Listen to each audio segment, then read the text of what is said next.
Do you believe in God?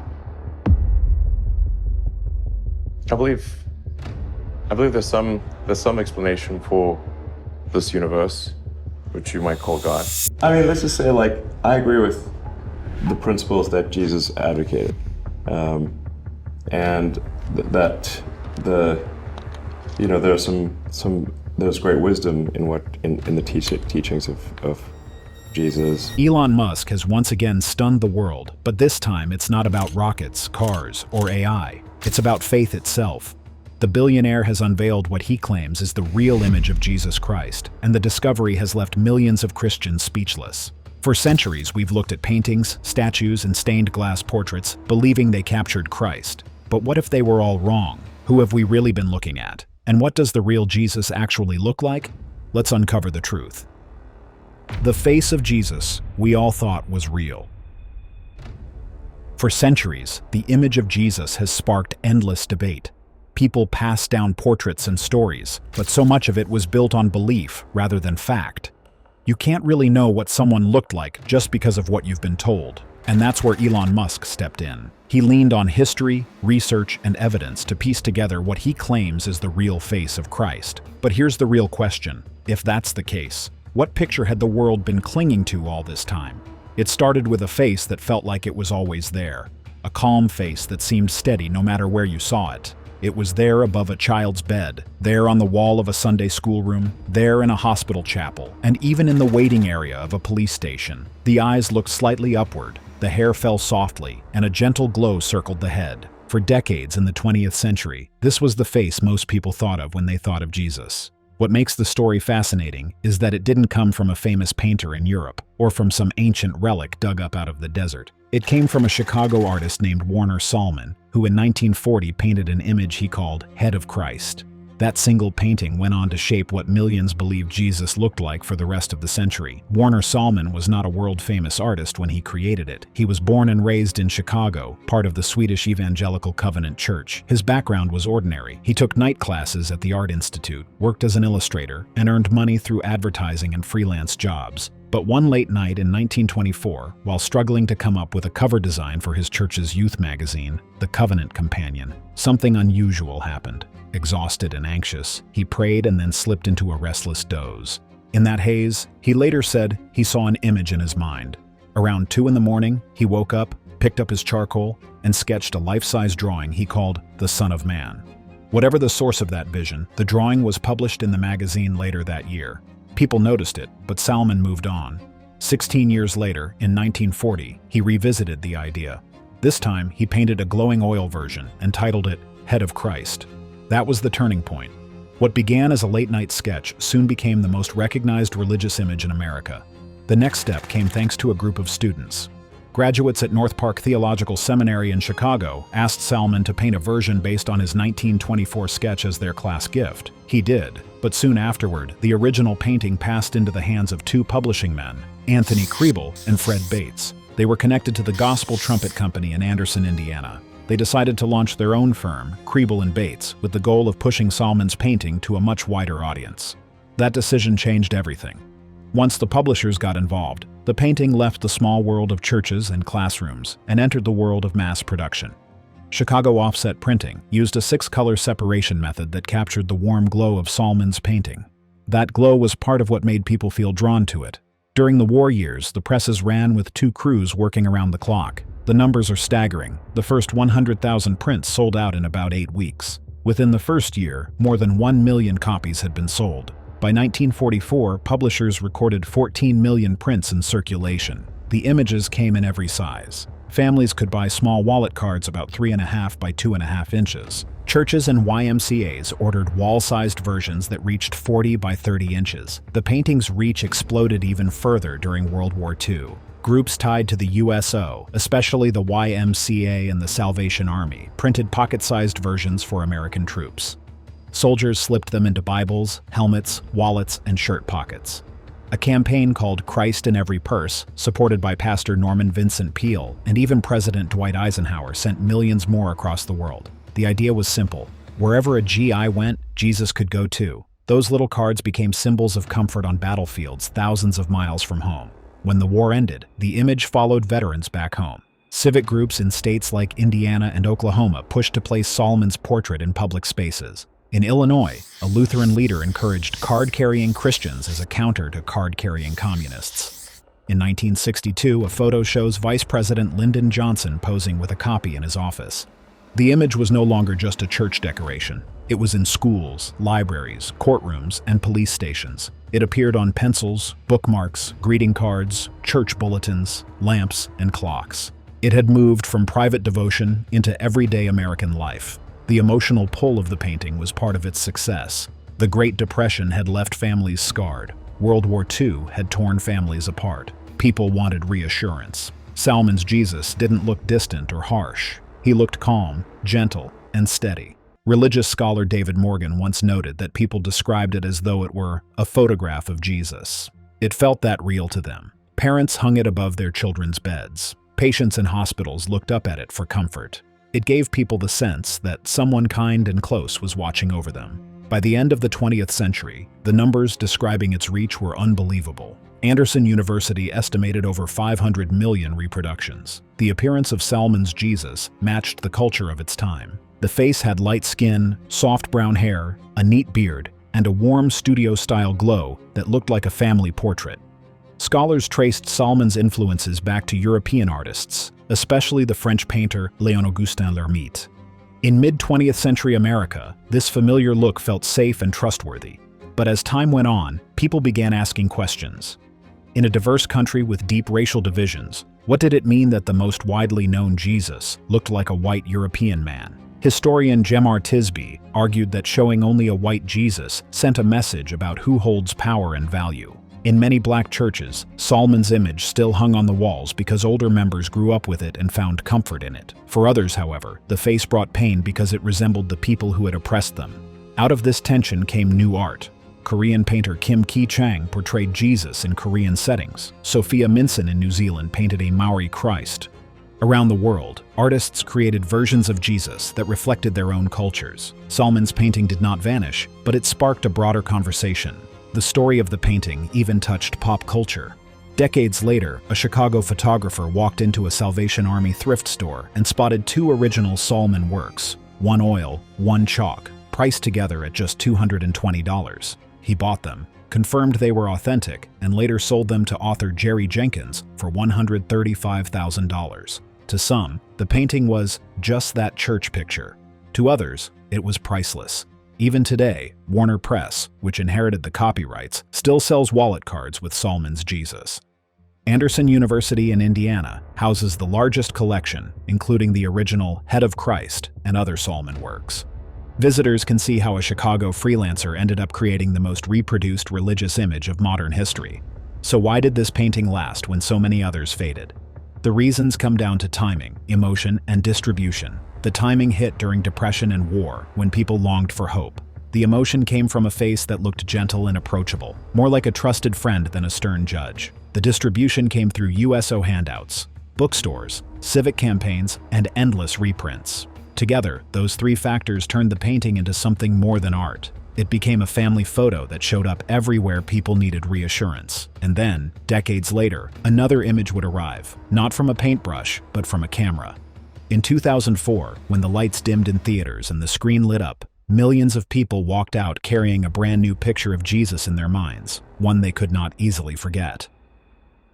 The film that gave Jesus a new face. In the early 2000s, a brand new face of Jesus spread like wildfire. It didn't come from an old church painting or a medieval icon. It came from a Hollywood movie screen. On February 25, 2004, Mel Gibson released The Passion of the Christ. When the credits rolled, millions of people walked out of theaters carrying the same haunting image. Jim Caviezel as Jesus, beaten, bloodied, crowned with thorns, yet somehow still calm. That face replaced older pictures and almost overnight became the new default image of Jesus for countless people around the world. The movie had a bold twist that set it apart immediately. Not a single line of modern English appeared on screen. Every word was spoken in Aramaic, Hebrew, or Latin. Subtitles gave audiences the meaning, but the voices stayed ancient. Gibson and his co-writer Benedict Fitzgerald originally wrote the script in English. Then, a Jesuit scholar at Loyola Marymount University, Reverend William J. Fulco, translated it. He even trained the actors, using reconstructed Aramaic for Jewish dialogue and what he called street Latin for the Roman soldiers. Historians pointed out that the film ignored Greek, which was widely spoken at that time and place. Fulco admitted they left it out for artistic reasons. To him, Latin sounded more like what audiences imagined Romans would use. Whatever the reasoning, the gamble paid off.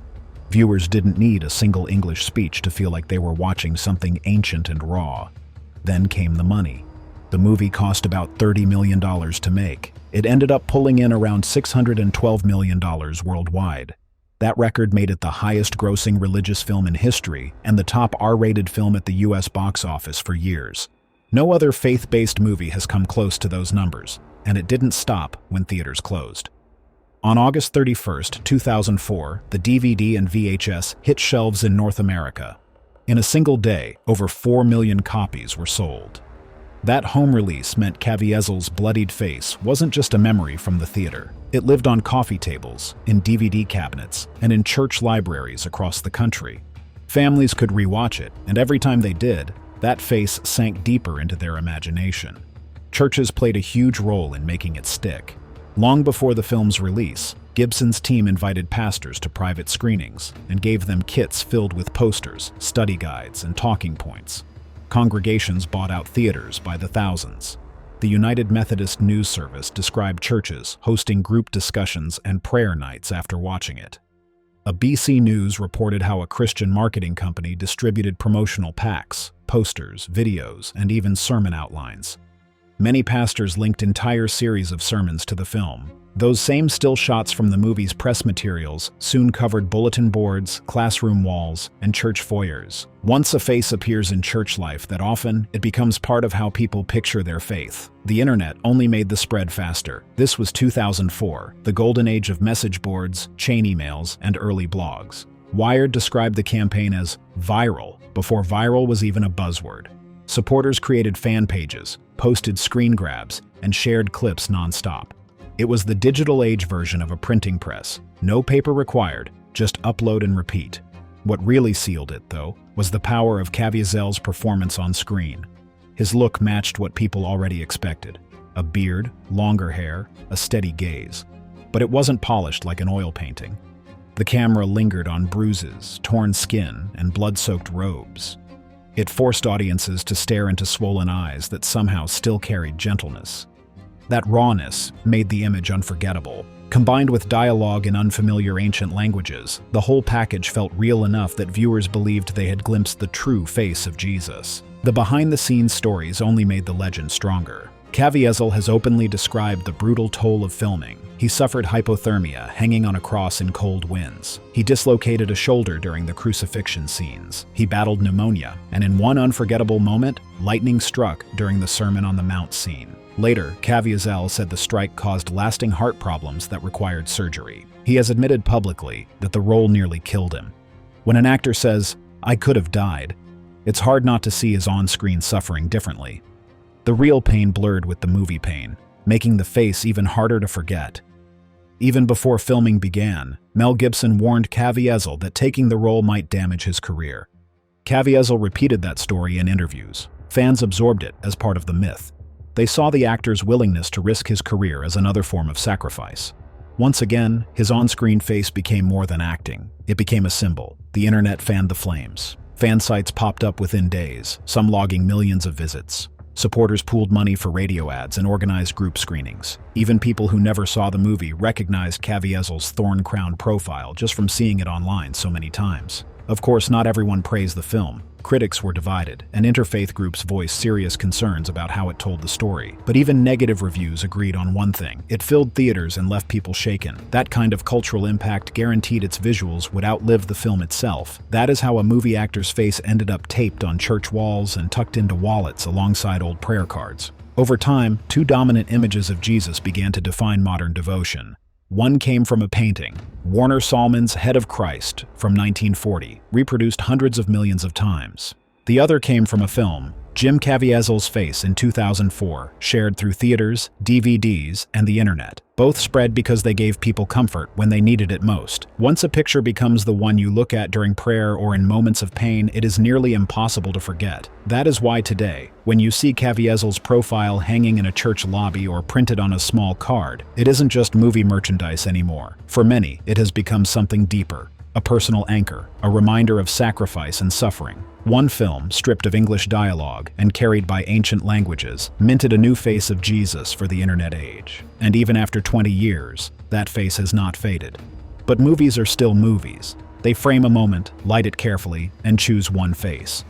If we want to know what a first-century Jewish craftsman really looked like, his build, his clothes, the daily work that shaped him, we need to step out of the theater and into real historical evidence. And that's exactly where the story turns next. What Jesus really looked like. For 2,000 years, paintings and movies have taught us to see Jesus in a certain way. Pale skin, long flowing hair, spotless white robes. But what if all of that is wrong? The truth is, the Gospels never describe his face at all, and the one verse people often quote is poetry, not a portrait. It simply says the servant figure had no beauty or majesty that would draw people in. That's not a sketch, it's a hint that he looked ordinary. Which raises the real question, what would an ordinary Jewish craftsman from 1st century Galilee have actually looked like?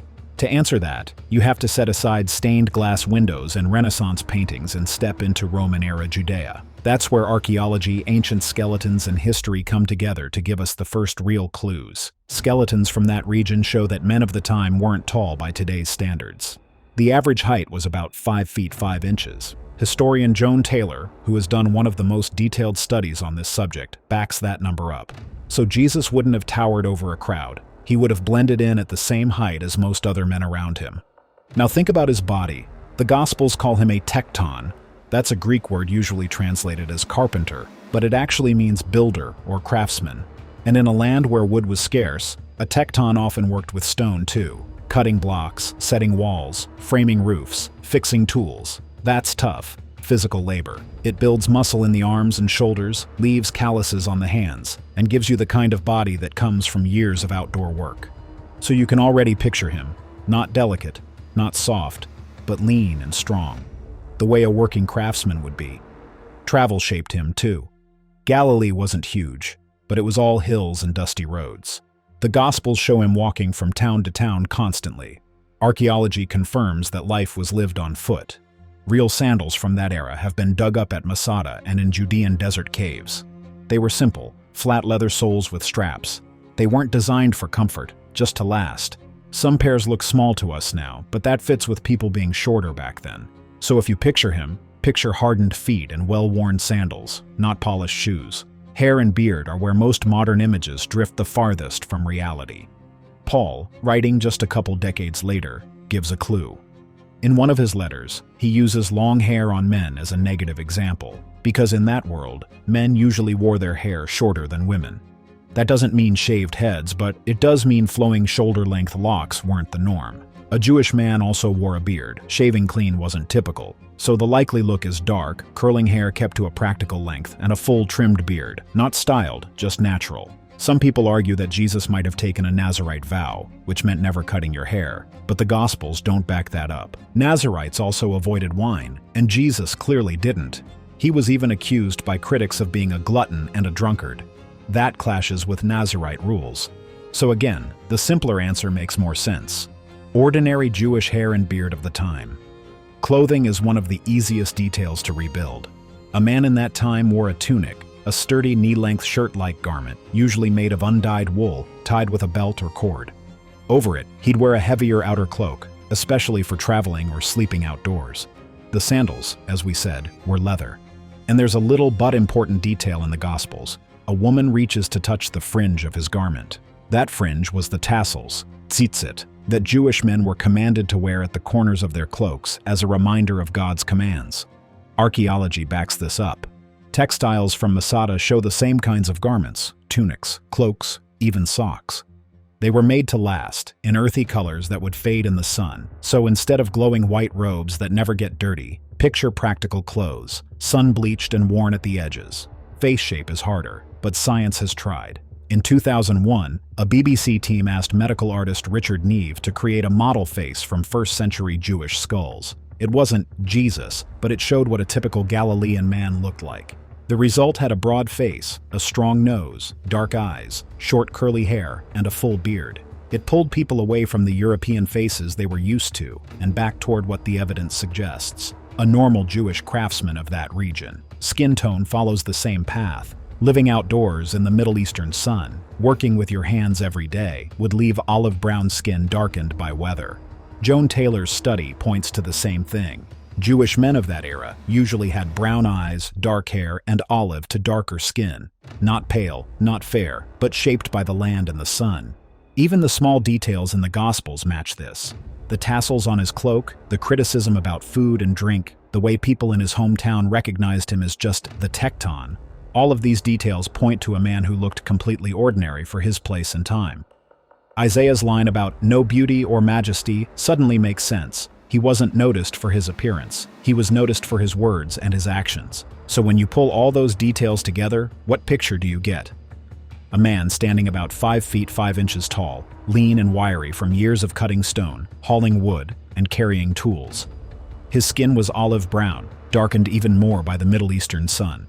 His hair was dark, curling, cut short enough to stay out of his eyes while working, and he had a natural, full beard. His hands were rough with calluses, his feet hardened from walking long miles in leather sandals. His clothes were simple and sturdy, a knee-length tunic tied with a belt, a heavier cloak to keep off the chill at night or serve as a blanket when sleeping outdoors, and tassels at the corners of the cloak, just like Jewish men were commanded to wear. Nothing regal, nothing luxurious, just the everyday dress of a craftsman and traveling teacher. And that's the clash. For more than 1,000 years, artists painted Jesus to look like the people around them. Those pictures weren't created as historical records. They were cultural mirrors. They helped people imagine the sacred in a familiar way. But once those images spread, people began to treat them like they were literal portraits. Over time, that became the default picture in the West. Even the smallest details line up. Soldiers arrest him, not because they could pick him out of a crowd, but because Judas had to identify him with a kiss. That moment doesn't make sense if he stood out on sight. It makes perfect sense if he looked like every other Jewish man around him. And here's the thing. That doesn't make the story weaker. It makes it stronger. A man with no striking appearance, no physical advantage, no royal clothes, becomes the figure who changes the world. People didn't follow him because he looked different. They followed him because he was different in every way that mattered. That's the picture history gives us. Not the polished portraits, but the ordinary man from Galilee who looked like his neighbors, and yet became the most remembered figure in history. Thanks for watching. Now check out the videos popping up on screen for more unbelievable stories.